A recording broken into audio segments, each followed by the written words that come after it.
trabalhei com dois caras que são referências para mim, que foram muito importantes na minha carreira, na minha trajetória. Um é uma liderança técnica, que foi a do Romário. Uhum. Era um cara que eu sabia que se eu fizesse o trabalho e deixasse ele na cara do gol, ele ia botar pra dentro. Ele ia resolver jogos, ele ia decidir campeonatos. Sim. O outro foi uma liderança de comportamento, que foi o Cafu. O Cafu, quando eu subo pro profissional, e dispensa comentários, a história do Cafu, todo mundo sabe. Imagina eu, um moleque de 18 anos, 19 anos, jogando com os meus ídolos. Então, enquanto você tem aquele sonho de chegar no profissional, você chega para treinar no São Paulo, olha pro lado, tá o Raí, o Miller, o Cafu, o Zete, o Palhinha. Porra. Aqueles caras que ganharam tudo na vida.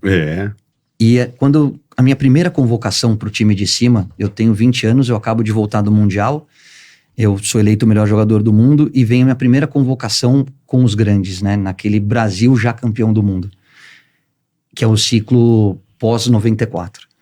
Isso também deve ser um momento muito foda, né, irmão? Puta merda. E, cara, eu fui treinado pelo Tele. O Tele me levou pro profissional. Porra, Tele, tá louco. Foi o Tele Santana? Foi. Tá louco. Você chegou naquele expressinho ou não? Então, aquele que a gente ganha da Comebol, campeão em cima do Penharol. Que é o que bota o time B, que é o expressinho de São Paulo. Juninho, Denilson. Pô, só lembra disso aí, ruim, expressinho? Expressinho. A gente faz 6-1 na final do Penharol. Eu faço 2 gols nessa final. E aí eu chego... Nada. Imagina a minha alegria de treinar com os meus ídolos e ser convocado pra seleção de cima. Puta merda. E no que a gente faz, tinha uma roda de aquecimento. A gente tá todo mundo se preparando pra aquecer. E aí esses caras que pra eles fazia parte do dia a dia, era normal uma convocação, vêm me cumprimentar. E eu com um sorriso de orelha a orelha. Lógico, né? Começo a receber os abraços e o Tele sai gritando lá de baixo. E começa: você não ganhou nada na vida ainda. Você não chegou em lugar nenhum. Você tá atrapalhando o aquecimento.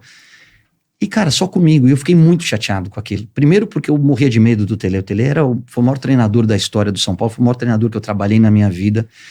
E ele era duro. Não era fácil lidar com ele. Ele era duro, Ele era muito duro.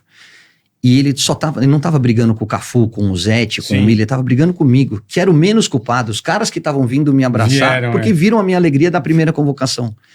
E aí eu fico quieto o treino inteiro e acabo o treino... Eu tô ali num canto e tal, e o Cafu vem e fala assim, ele me chamava de Juvena, né? Que é quando você sobe Juvenil, pro o Juvena. Ele falou: Juvena, tá chateado? Eu falei, e a gente chama o Cafu de Tufo, né? Eu falei, Tufo, poxa, não precisava daquela dura, né? Não fiz nada, cara. E aí o Cafu usa uma frase que mudou a forma de eu olhar o Tele Santana e a minha relação com os treinadores.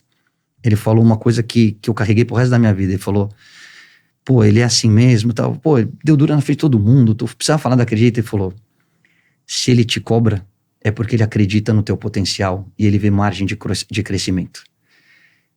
Se preocupe no dia que ele parar de brigar com você, porque aí ele desistiu.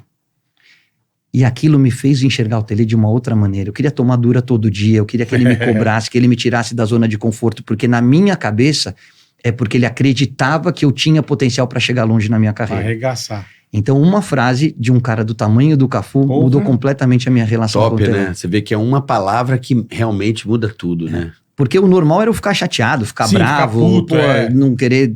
Pô, o que esse cara tá falando? Mas não, você fala, pô, se o Cafu tá falando, talvez seja bom. Se é cabeça quente, você discute na hora. E sabe o que é mais louco? Essa frase você levou pra vida. Você não levou só pra futebol, você levou pra Globo, você levou pra onde você foi. Você falou assim, cara, se meu chefe não tá enchendo meu saco, eu me preocupo.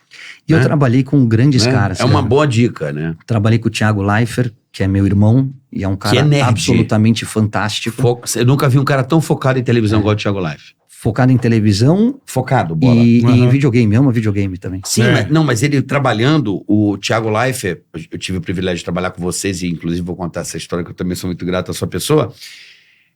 O Thiago Leifert é um cara impressionante trabalhei com ele, sei lá, 25 dias, um mês, 30 dias, mas me impressionou eu achava que eu era focado, né?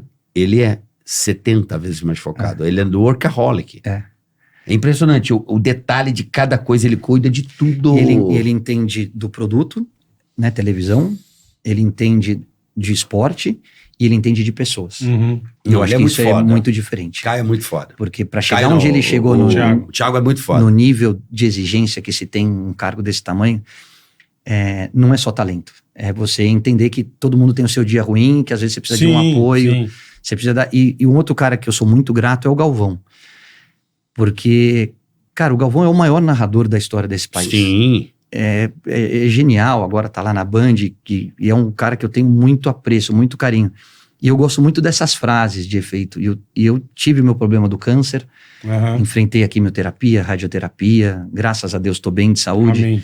E uma das primeiras pessoas que eu procurei, até para dar uma satisfação, porque quando eu tornei pública a doença, era às vésperas de um Brasil e Argentina. E eu tinha esse jogo na TV Globo.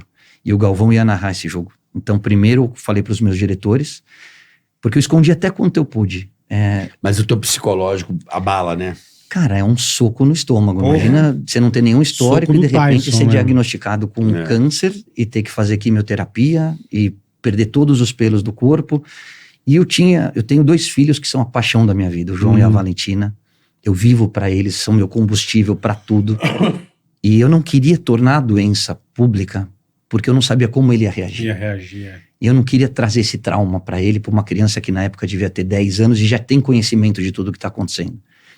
E aí, quando começou a cair tudo, fiquei careca, perdi todos os sobrancelha, tudo, era hora de falar. Não tinha como. E eu tava na metade da quimioterapia. Então, primeiro, até por uma questão de hierarquia, eu procurei os meus diretores e contei do que estava acontecendo. Sou muito grato à TV Globo pela forma como ela lidou com a doença. Ela falou, você quer continuar trabalhando? Eu falei, quero, porque me faz bem. Eu ocupo minha cabeça e nesse momento eu preciso me manter forte e produtivo. Era o fim daquele período de pandemia, né? E aí a segunda pessoa que eu liguei foi pro Galvão.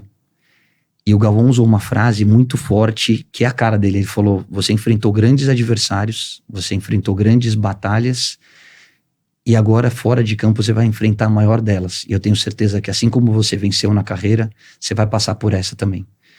Então, assim, são pessoas que nesses momentos têm uma palavra, um gesto, um carinho que te tornam mais forte.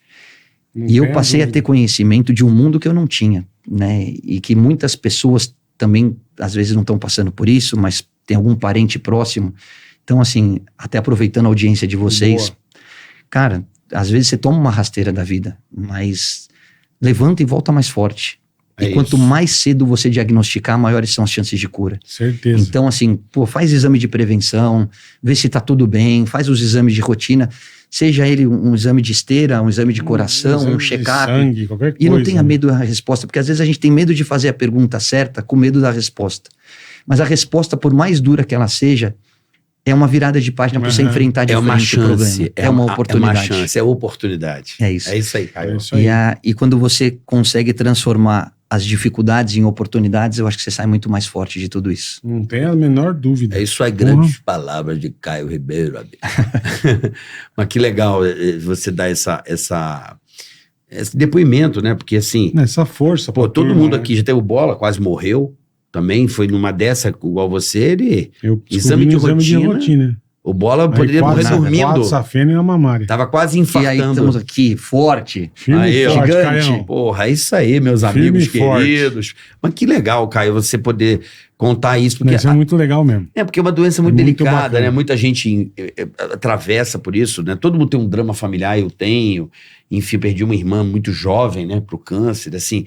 É muito traumático, é uma coisa que dói muito. Dói na alma, né? Dói na alma, é uma doença que dói na alma. E é muito legal você mostrar, porque assim, quando a pessoa dá esse diagnóstico, né? Geralmente todo mundo já pensa imediatamente na morte, né? Uma coisa meio direta, Não, assim. e hoje em dia tem muita Você já chance. pensa na morte, né? É uma doença que é difícil, acho que até para o médico dá para a pessoa, né? Absorver a porra dessa notícia. Mas é aquele negócio, né? Enquanto a flecha... Como é que é? Enquanto tem bambu, tem flecha. Enquanto tem bambu, tem flecha. Um abraço para ele lá, por Everaldo, pro meu querido amigo Everaldo. E assim... O ridículo, Everaldo Marques. O ridículo. Estarei com ele hoje à noite no jogo do Palmeiras. Vai fazer o jogo com ele aqui no... O jogo é no... Tubo? Off-Tubing. É Libertes? O jogo é no Paraguai, Cerro e Palmeiras, a gente vai fazer aqui da Globo. Ali na Berrines. Na Berrine. Então, assim, manda um beijão pro Everaldo, adoro ele. Ele é fantástico. Ele é do caralho. Ele é. O legal é isso, é você saber que tem chance e possibilidade. Então, quanto mais cedo descobrir, fazer E hoje tem exame de muita rotina, chance, tem muito tratamento sim, bom. cada dia medicamentos mais Cada dia vai modernos, mais melhorando, novos. E também a prevenção. Você Cuide-se. vai pra academia, procure melhorar a sua Tome alimentação. uma boa suplementação. É isso. Tem É que isso aí. buscar